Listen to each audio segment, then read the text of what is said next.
അരുണിമയുടെ ചിത്രങ്ങൾ കാണാം ഇന്നത്തെ വനിതയിലൂടെ.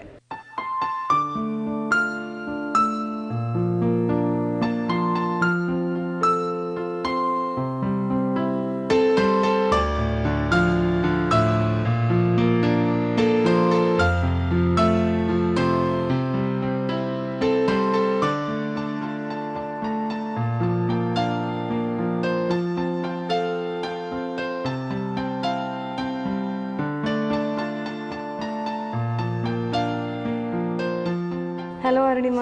ഹലോ ഗോപിക. അരുണിമയുടെ ചിത്രങ്ങൾ ഇവിടെ വന്ന് കണ്ടപ്പോൾ കൂടുതലായിട്ടും ഹ്യൂമൻ ഇമോഷൻസിനെ ബേസ് ചെയ്ത്, മനുഷ്യ മനസ്സിനെ ബേസ് ചെയ്താണല്ലോ ചിത്രങ്ങൾ വരച്ചിരിക്കുന്നത്. അപ്പോൾ ആദ്യകാലം തൊട്ടേ ആ രീതിയിലാണോ ചിത്രങ്ങൾ വരയ്ക്കാറ്? കുട്ടിക്കാലം തൊട്ട് എനിക്ക് ആളുകളെ ഒബ്സർവ് ചെയ്യാൻ ഭയങ്കര ഇഷ്ടമാണ്. അപ്പോൾ അവരുടെ രൂപവും അവരുടെ വസ്ത്രധാരണത്തെക്കാളും അവരുടെ ഭാവം എന്താണ്, അവർക്ക് നമ്മളോടുള്ള ആറ്റിറ്റ്യൂഡ്, ഒരു ജനറൽ ആറ്റിറ്റ്യൂഡ്, ഇതൊക്കെ എങ്ങനെയാണെന്ന് അസസ് ചെയ്യാനൊക്കെ ഒരു വ്യക്തിത്വം പഠിക്കാൻ ഇഷ്ടമായിരുന്നു. എൻ്റെ അച്ഛൻ അങ്ങനെയായിരുന്നു. അച്ഛൻ ആൾക്കാരെ പെട്ടെന്ന് അസസ് ചെയ്യും. എൻ്റെ ഫ്രണ്ട്സിനെ ആണെങ്കിലും ഒക്കെ അങ്ങനെ നന്നായിട്ട് അസസ് ചെയ്യും. അപ്പോൾ അവരുടെ ഫീച്ചേഴ്സ് ആണോ അതോ ഫീച്ചേഴ്സിനേക്കാളും കൂടുതൽ അവരുടെ ക്യാരക്ടർ, അവരുടെ മുഖഭാവം എന്താണ്, അവരുടെ ആംബിയൻസ് എന്താ, അവരുടെ ഇമോഷൻസ് എങ്ങനെയാണ് അവർ എക്സ്പ്രസ് ചെയ്യണത്, ഇതൊക്കെ പഠിച്ചിട്ട് അവരെ ഒന്ന് അസസ് ചെയ്യണം. അത് ഉദ്ദേശമൊന്നുമില്ല, ഒരു ഹോബി മാത്രം. അപ്പോൾ വരച്ചപ്പോൾ നാച്ചുറലി അതിലേക്ക് വന്നതായിരിക്കും. പിന്നെ പ്രകൃതി, ഞാനൊരു നേച്ചർ ലവറാണ് ബേസിക്കലി എല്ലാ അർത്ഥത്തിലും. അപ്പോൾ പ്രകൃതിയെ ഒബ്സർവ് ചെയ്യാനൊക്കെ ഇഷ്ടമാണ്. അപ്പോൾ പ്രകൃതിയുടെ ഇമോഷൻസും അതിൽ വരും. അങ്ങനെയൊക്കെ കാണാൻ ഇഷ്ടമായതുകൊണ്ടായിരിക്കും നാച്ചുറലി പടങ്ങളിൽ ഇമോഷൻസ് ഒക്കെ വരുന്നത്. ഏത് പ്രായത്തിലാണ് ഇപ്പോൾ ചിത്രരചനയിലേക്ക് കടന്നത്? ചെറുപ്പം തൊട്ടേ വരയ്ക്കുമായിരുന്നു? ചെറുപ്പം തൊട്ടേ വെറുതെ മെച്ചുവറായിട്ട് തന്നെ വെറുതെ വരയ്ക്കുമായിരുന്നു. അപ്പോൾ പഠിപ്പിക്കണമെന്ന് ആഗ്രഹം ഉണ്ടായിരുന്നു, അതിനൊരു സാഹചര്യം കിട്ടിയില്ല. പിന്നെ ഞാൻ UP സ്കൂളിൽ വന്നപ്പോൾ, ടാഗോർ UP സ്കൂളിലാണ് ഞാൻ പഠിച്ചത്. അപ്പോൾ അവിടെ ഒരു രാധാകൃഷ്ണ സാറുണ്ട്, സാറായിരുന്നു ഞങ്ങളുടെ ഡ്രോയിങ് സാറ്. അപ്പോൾ യൂത്ത് ഫെസ്റ്റിവലുകളൊക്കെ വരുമ്പോൾ അതിനെ ഒന്ന് ഓറിയൻറ്റേഷൻ നടത്താൻ വേണ്ടിയിട്ട് ഒക്കെ വരപ്പിക്കും.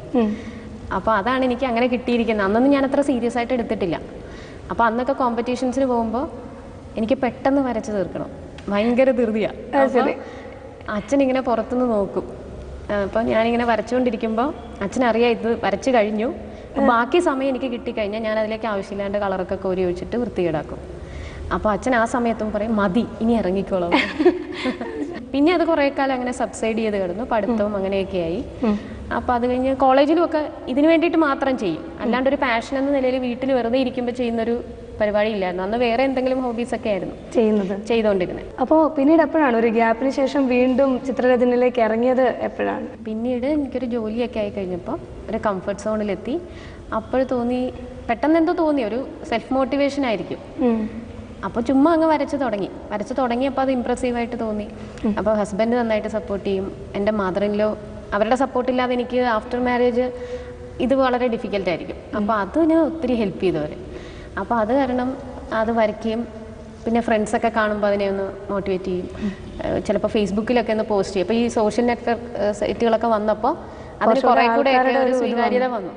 അപ്പോൾ അതൊരു ഇൻസ്പിറേഷനായിരുന്നു. അപ്പോൾ അങ്ങനെ വരച്ച് ഞാനിത് വെക്കും. അപ്പോൾ അപ്പോഴാണ് ഞാൻ ഈ എറണാകുളത്ത് ഇതിനുള്ള എക്യുപ്മെൻറ്റ്സ് ഒക്കെ വാങ്ങിക്കാൻ വന്നപ്പോൾ എക്സിബിഷൻ്റെ സാധ്യതയെക്കുറിച്ച്. അതെ. അപ്പോൾ എൻ്റെ ഒരു ഫ്രണ്ട് ജിജോ എന്ന് പറഞ്ഞിട്ട്, എൻ്റെ ഒരു ബ്രദറിനെ പോലെ, അപ്പോൾ അവരൊരു എക്സിബിഷൻ നടത്തിയപ്പോൾ എന്നെ ഒന്ന് ഇൻവൈറ്റ് ചെയ്തു. അപ്പോൾ അത് കണ്ടപ്പോൾ എനിക്ക് തോന്നി എനിക്കും അത് ചെയ്തുകൂടെ എന്ന്. അപ്പോൾ ആ ഒരു ഇൻസ്പിറേഷൻ കാരണം ഇതൊക്കെ വരച്ച് വെറുതെ വീട്ടിൽ വെച്ചിട്ട് തന്നെ ആസ്വദിക്കുകയായിരുന്നു. അതെടുത്തിട്ട് ഇവിടെ ഒരു എക്സിബിഷൻ നടത്താമെന്ന് വിചാരിച്ചു.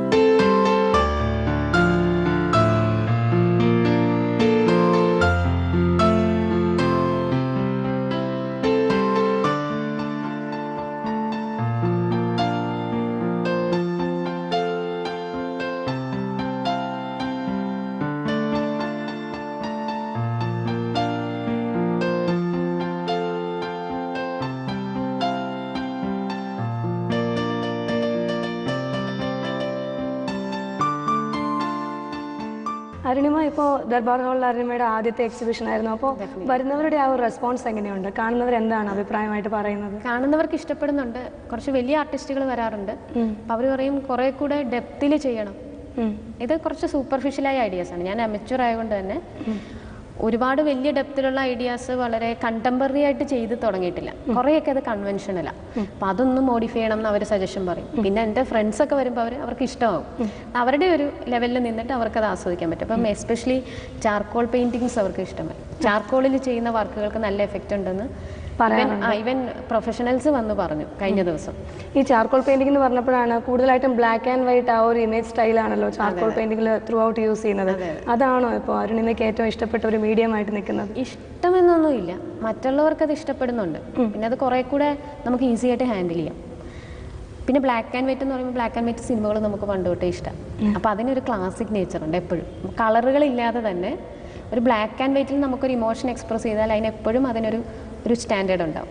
അപ്പോൾ അതായിരിക്കും ആ ഒരു എല്ലാ ടൈപ്പ് ഓഫ് പീപ്പിളും അത് ഇഷ്ടപ്പെടുന്നതിന് കാരണം അതായിരിക്കും. ഒത്തിരി കളേഴ്സ് ചിലപ്പോൾ ഒരു മിഡിൽ ഏജ് ആയിട്ടുള്ളവർക്ക് ഇഷ്ടപ്പെടണമെന്നില്ല. അപ്പോൾ ഈ കളേഴ്സ് എപ്പോഴും ഒരു ബ്ലാക്ക് ആൻഡ് വൈറ്റിൽ നിൽക്കുമ്പോൾ അവരെപ്പോഴും അത് ആസ്വദിക്കുന്നുണ്ടാവും. പിന്നെ അതിനൊരു മിഴിവുണ്ട്, ഒരു എഫക്റ്റ് ഉണ്ടെന്ന് തോന്നുന്നു.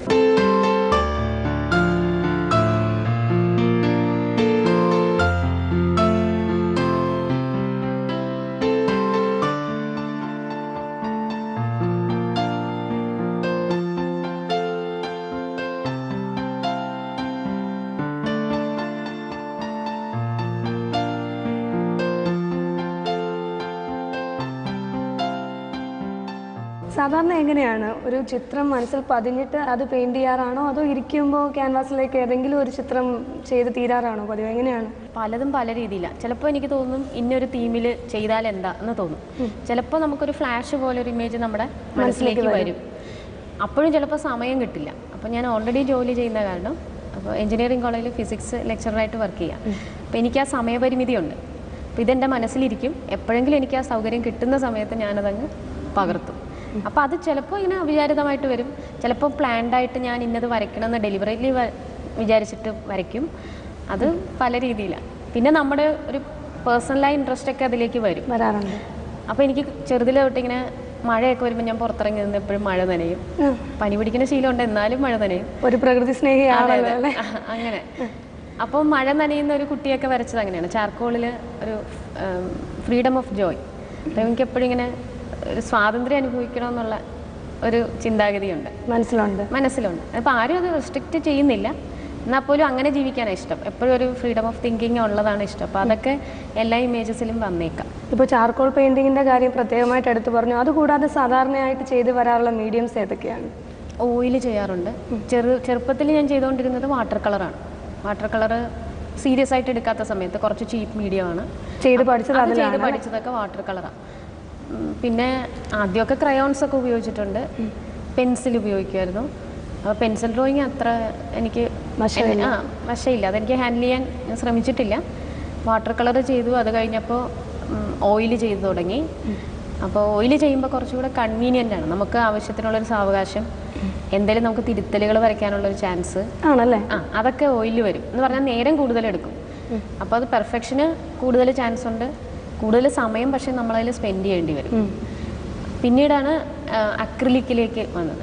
അക്രിലിക്കിലേക്ക് വന്നത്. അതിപ്പോൾ ഞാനൊരു അമച്ചർ ആയതുകൊണ്ട് എനിക്ക് അതിന് ഗൈഡൻസ് തരാൻ ആളില്ല. പിന്നെ നമ്മൾ അക്രിലിക്കിൽ ചെയ്യാമെന്ന് വിചാരിച്ചൊരു എക്സ്പെരിമെൻ്റലായിട്ടാണ് എല്ലാം സ്റ്റാർട്ട് ചെയ്യുക. അരുണിമ ഇവിടെ വന്ന് കണ്ടപ്പോൾ ഒരുപാട് ഇമേജസിലും പ്രത്യേകമായിട്ട് എടുത്തു പറയേണ്ട ഒരു കാര്യം, നല്ല സുന്ദരികളായ സ്ത്രീകളെ ഒരുപാട് ചിത്രങ്ങളിലും കണ്ടു. Thing of beauty is A Joy for ever എന്ന് പറയുന്ന പോലെ എപ്പോഴും നമ്മൾ സൗന്ദര്യം, നമ്മൾ എത്ര പറഞ്ഞാലും നമ്മുടെ ഉള്ളിൽ എക്സ്റ്റേണൽ ബ്യൂട്ടിയിൽ ഒരു കാര്യമില്ല എന്നൊക്കെ നമ്മൾ എപ്പോഴും പ്രസംഗിക്കും. പക്ഷെ എപ്പോഴും നമ്മൾ സൗന്ദര്യം അതെല്ലാവരും നോക്കും. അപ്പോൾ അതിലെനിക്ക് കള്ളത്തരമൊന്നും കാണിക്കാനില്ല. അപ്പോൾ ഞാനത് അത്ര ഒബ്സർവ് ചെയ്തിട്ടില്ല. പക്ഷെ വരയ്ക്കുമ്പോൾ എല്ലാവരും ഞാൻ പറഞ്ഞു കേട്ടിരിക്കുന്നത്, പ്രൊഫഷണൽസ് പറഞ്ഞു കേട്ടിരിക്കുന്നത് അവസാനം ഫേസ് കംപ്ലീറ്റ് ചെയ്യുക, അവസാനം കണ്ണ് വരയ്ക്കുക എന്നൊക്കെ കേട്ടിട്ടുണ്ട്. എൻ്റെ ഒരു എക്സ്പീരിയൻസിൽ ഞാൻ ആദ്യം മുഖം വരയ്ക്കും. മുഖം എനിക്ക് ബോധിച്ചാൽ മാത്രമേ ബാക്കിയിലേക്ക് കടക്കുള്ളൂ. അപ്പോൾ മുഖം വരയ്ക്കുമ്പം പരമാവധി പ്രപ്പോർഷൻ കൊണ്ടുവരാൻ നോക്കും. കണ്ണ്, മൂക്ക്, അവരുടെ ഫേസിൻ്റെ ഷേപ്പ്, ഒരുപാട് ബൾക്കി ആയിട്ടുള്ള ഫിഗേഴ്സ് വരയ്ക്കില്ല. അപ്പോൾ അങ്ങനെ ചെയ്യുമ്പോൾ ചിലപ്പോൾ അതിന് നാച്ചുറലി ഫീച്ചേഴ്സ് പ്രപ്പോർഷനിലാകുമ്പോൾ അവർക്കൊരു സൗന്ദര്യം വരും. അങ്ങനെ വന്നതായിരിക്കും.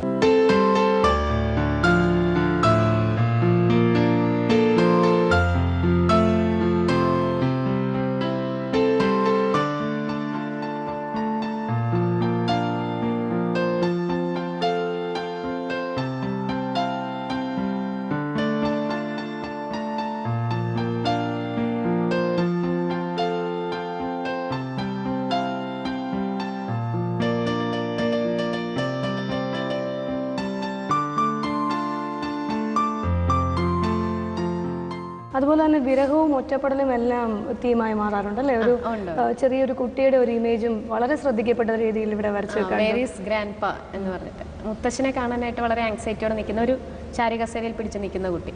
അത് ഞാൻ അത്ര എക്സ്പെക്റ്റേഷനിൽ വരച്ചതല്ല, പക്ഷേ വരച്ചു കഴിഞ്ഞപ്പോൾ അത് എല്ലാവർക്കും ഇഷ്ടമായി, വളരെ ജീവൻ ഉണ്ട് എന്ന് തോന്നി എന്ന് പറഞ്ഞു. എൻ്റെ ഇമേജസിൽ പൊതുവെ സന്തോഷം കുറവാന്ന് പറയുന്നത് കേട്ടിട്ടുണ്ട്.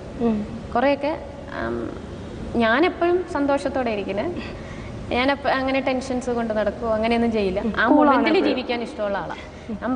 പഴയത് ഇന്നലത്തെ കാര്യം ഇന്നലെ വിടും, ആ ഓരോ നിമിഷം ഒരു ഉത്സവമാക്കാന്ന് പൗലോ കൊയ്ലോ പറഞ്ഞു കേട്ടിട്ടുണ്ട്, ഒരു ആൽക്കമിസ്റ്റ് എന്ന് പറയുന്ന ഒരു ബുക്ക്. അപ്പം അതെല്ലാവരും ഒരുപാട് പേര് ഇൻസ്പയർ ചെയ്തിട്ടുള്ള ബുക്ക്. അപ്പം അത് വായിക്കും. ഓഷോയുടെ ബുക്കുകളൊക്കെ വായിക്കാൻ ഇഷ്ടമാണ്. അപ്പോൾ ആ ഒരു പ്രായോഗികവാദം ഉണ്ടല്ലോ. അപ്പോൾ എനിക്ക് നമ്മൾ കഴിഞ്ഞ കാലം ആലോചിച്ചിട്ട് കാര്യമില്ല, ഒരുപാട് ടെൻഷൻസ് ഉണ്ടാവും. നാളത്തെ കാര്യം നാളത്തേക്ക് വിടാം. അപ്പം ഞാൻ എപ്പോഴും ആസ് കൂൾ ആസ് പോസിബിൾ ഞാൻ ഇങ്ങനെ തന്നെയായിരിക്കും. ഏറ്റവും കൂടുതൽ മനസ്സിനെ സ്വാധീനിച്ച, അരുണിമ വരച്ച ഇതുവരെയുള്ള ചിത്രങ്ങളിൽ ഏറ്റവും കൂടുതൽ മനസ്സിനെ സ്വാധീനിച്ച ചിത്രം ഏതാണ്? മനസ്സിനെ സ്വാധീനിച്ചത് എല്ലാം എനിക്ക് ഓരോ രീതിയിൽ അതെന്നെ സ്വാധീനിച്ചിട്ടുണ്ട്.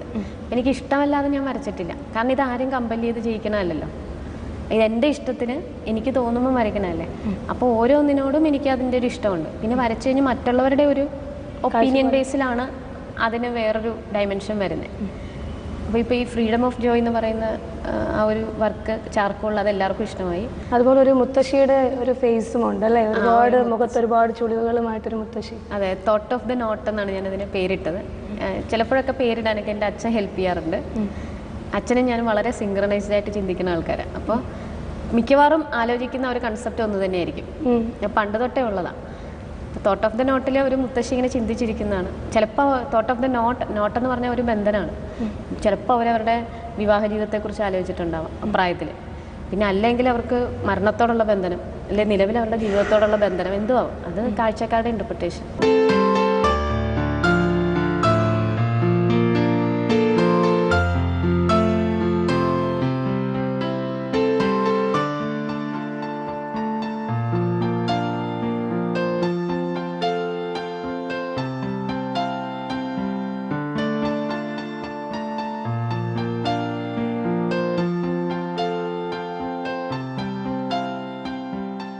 പെയിൻറ്റിങ്ങിൻ്റെ കാര്യം പറയുന്നതിനോടൊപ്പം തന്നെ എടുത്തു പറയേണ്ട മറ്റൊരു കാര്യമാണ് മ്യൂസിക്കിനോടുള്ള ഒരു ഇഷ്ടം അല്ലേ?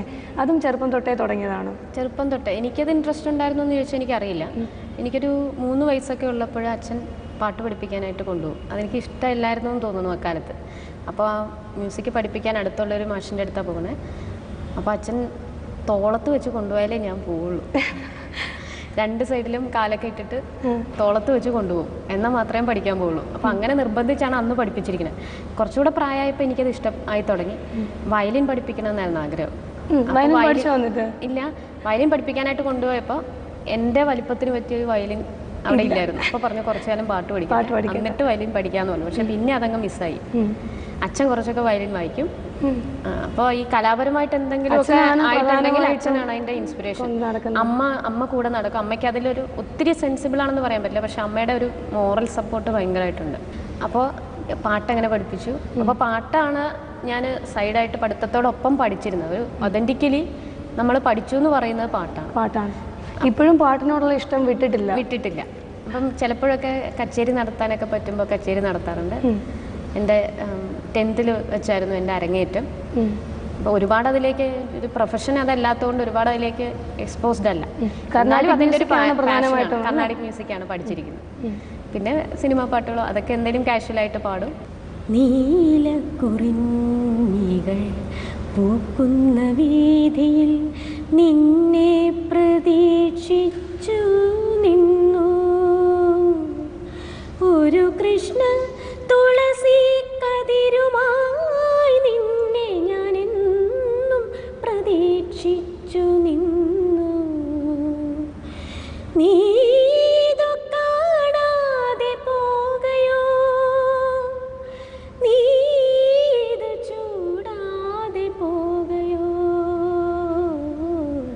നീലക്കുറിഞ്ഞികൾ പൂക്കുന്ന വീതിയിൽ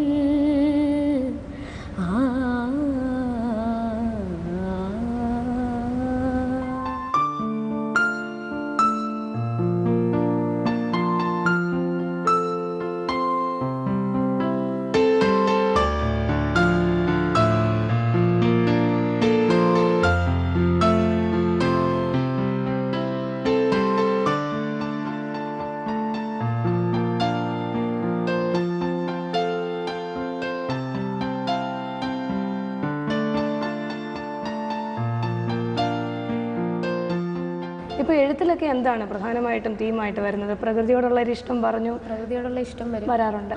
എഴുത്ത് കുറച്ചുകൂടെ ഞാൻ അബ്സ്ട്രാക്റ്റ് ആയിട്ട് ചെയ്യാറുണ്ട്. ഇപ്പോൾ ഈ പടങ്ങളൊക്കെ വളരെ എക്സ്പ്രസീവാണ്, നമ്മൾ നോക്കിയാൽ തന്നെ അതിൻ്റെ മീനിങ് മനസ്സിലാവും, അത് ഇത്തിരി ഷാലോയാണ്. പക്ഷെ എഴുതുമ്പോൾ കുറച്ചുകൂടെ ഡെപ്തിലേക്ക് കാര്യങ്ങളെ കൊണ്ടുപോകാൻ ശ്രദ്ധിക്കാറുണ്ട്.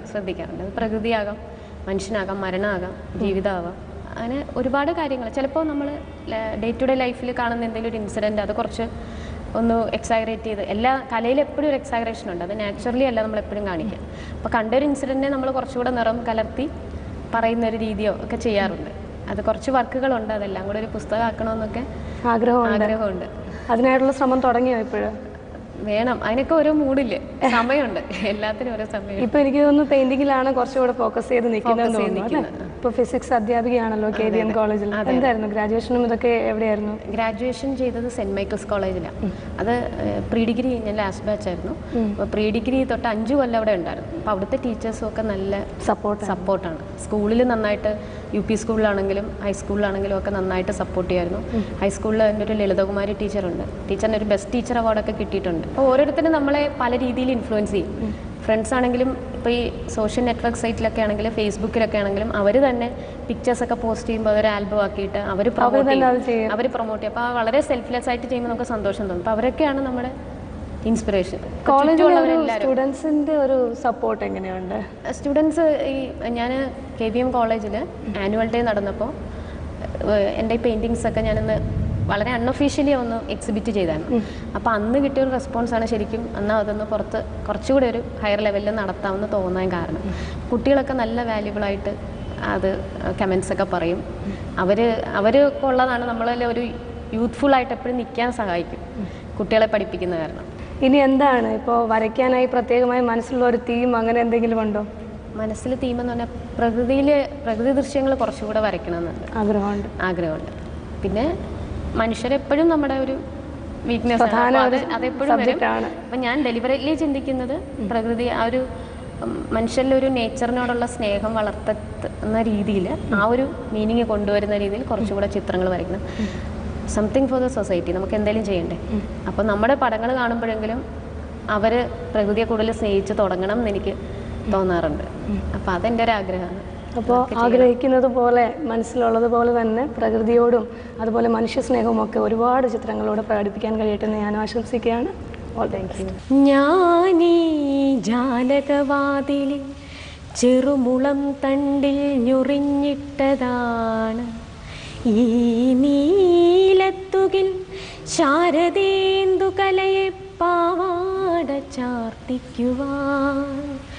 ഹാ നിത്യം ചിറകിട്ടടിച്ചു ചിതറിക്കീറിപ്പറപ്പിച്ചുവോ ഞാനീ സർഗതപൽ സമാധിയിലിരിക്കുമ്പോൾ കൊടും കാറ്റുകൾ